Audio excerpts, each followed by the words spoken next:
Meio-dia e 32, palavra agora com o Rodrigo Constantino. Constantino do Diógenes Lucas trouxe aqui um questionamento sobre pobreza e criminalidade. Eu, pessoalmente, concordo com o Diógenes, não vejo uma relação, acho que é uma questão de índole.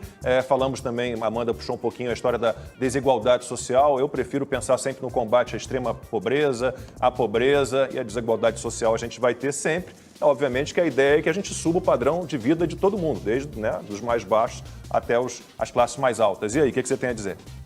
Não, exatamente, né, Lacombe? A gente tem que lembrar, como já disse o próprio Diógenes, que a imensa maioria nessas comunidades mais pobres é formada por gente honesta, trabalhadora. Isso é o povo brasileiro, né? Então é óbvio que é uma escolha moral.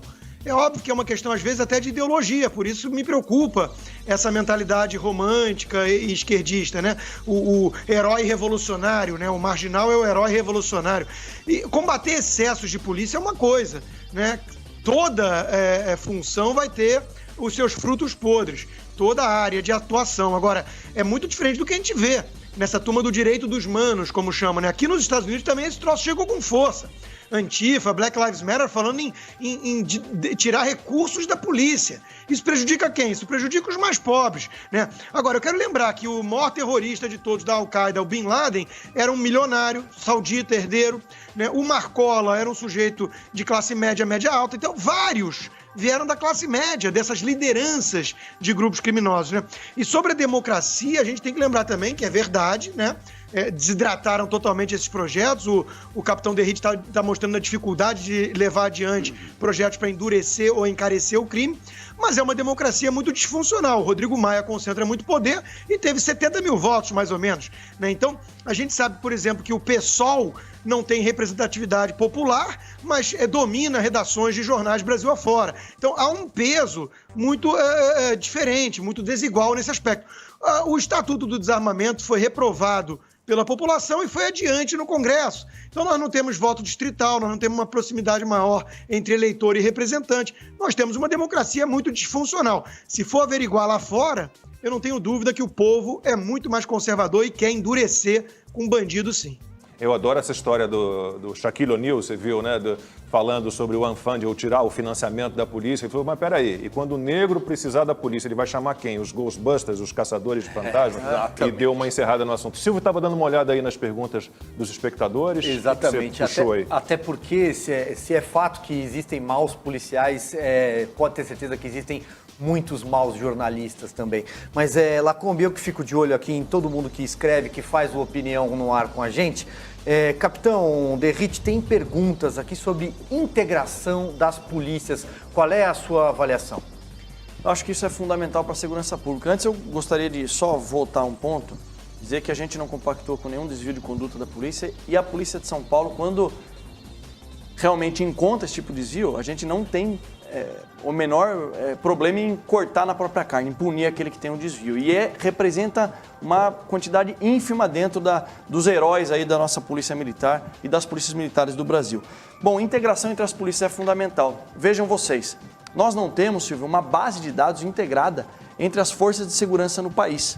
Olha a dificuldade, eu atuava no patrulhamento ostensivo em São Paulo e se viesse um criminoso, foragido da justiça de Minas Gerais, um homicida, o cara que tirou a vida de alguém, eu não tinha como consultar a vida pregressa desse cidadão ou desse criminoso. Vamos supor que ele fosse procurado. A base de dados em São Paulo, que é feita por uma empresa chamada Prodesp, ela não se comunica com a de Minas, que não se comunica com a do Rio.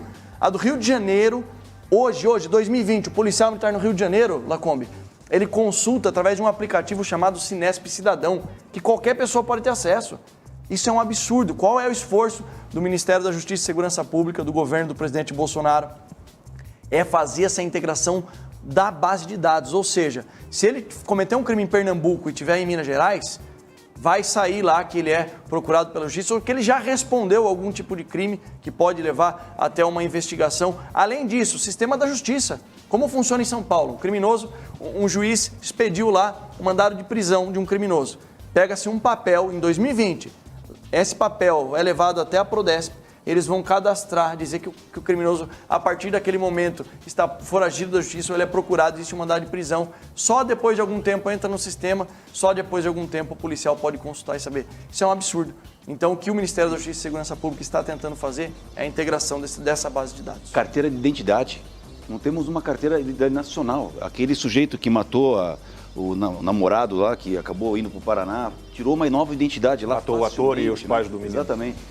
Então, assim, são coisas assim, tão básicas que a gente poderia ter evoluído já há muito tempo para poder causar uma maior dificuldade para o criminoso e a gente fica aí nessa bateção de cabeça. É claro que eu posso falar uma coisa importante, né? Em termos de integração, que foi a sua pergunta, Lacombe, houve muitos avanços, né? A gente tem muitas operações integradas hoje com o Ministério Público, a Polícia Civil, a Polícia Militar. Essa que o deputado citou lá em Guararema, ela teve uma operação conjunta de inteligência. Nós tivemos muitos avanços, mas entre aquilo que é o ideal e imaginário, o que nós fazemos na prática aqui, tem uma distância muito grande. A gente tem uma pergunta também que nos chegou pelo Twitter, não sei se a gente tem condições de colocar essa pergunta já aqui no telão, para fazermos, está aqui a pergunta, olha, do Ricardo Braga. Eu gostaria de saber, Lacombe, por que a polícia não legaliza as armas apreendidas e as coloca à disposição da própria polícia? Qual é o empecilho para se fazer isso? Boa tarde a todos, a gente fala, vamos lamber a cria, vai. Opinião no Ar, o melhor programa da TV brasileira.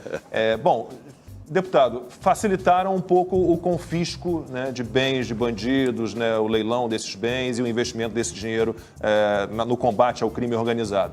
Sobre as armas, isso também está incluído? Não.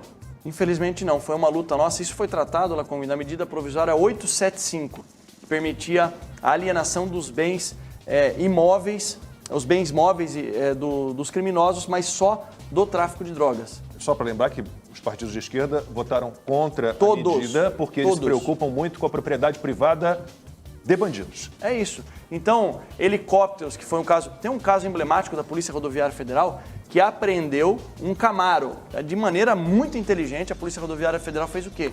Estilizou ele todo com a insígnia PRF. Aquilo ali é uma demonstração de força. Ó, você criminoso que comprou esse veículo com o dinheiro do crime, lavando o dinheiro, a gente está utilizando agora para prender os seus comparsas. Então, avançou bastante a medida provisória 875, a alienação de bens móveis, porém, não amparou a questão do armamento.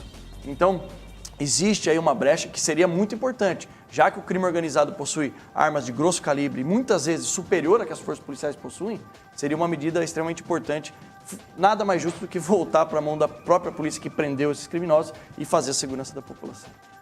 Eu tenho uma outra colocação aqui para fazer. Eu acho que a gente falou um pouco de desvio de condutas de policiais e eu quero perguntar a vocês dois o que pode ser feito para mudar o treinamento e a cultura da polícia, porque embora o capitão Derrite diga que são desvios de conduta e que esses maus policiais são investigados e são afastados, eu acho que às vezes é mais do que um desvio de conduta. Às vezes eu acho que é uma cultura muito violenta na polícia e a gente vê nas abordagens, principalmente na abordagem de pretos e pobres na periferia, nas favelas no Rio de Janeiro, como eu disse, crianças que acabam morrendo pelo armamento da polícia. Isso não é mau jornalismo, é bom jornalismo apontar esses desvios de conduta que eventualmente são uma cultura policial e também não é tabu nenhum falar sobre isso e o que pode ser mudado e aperfeiçoado na cultura e no treinamento policial.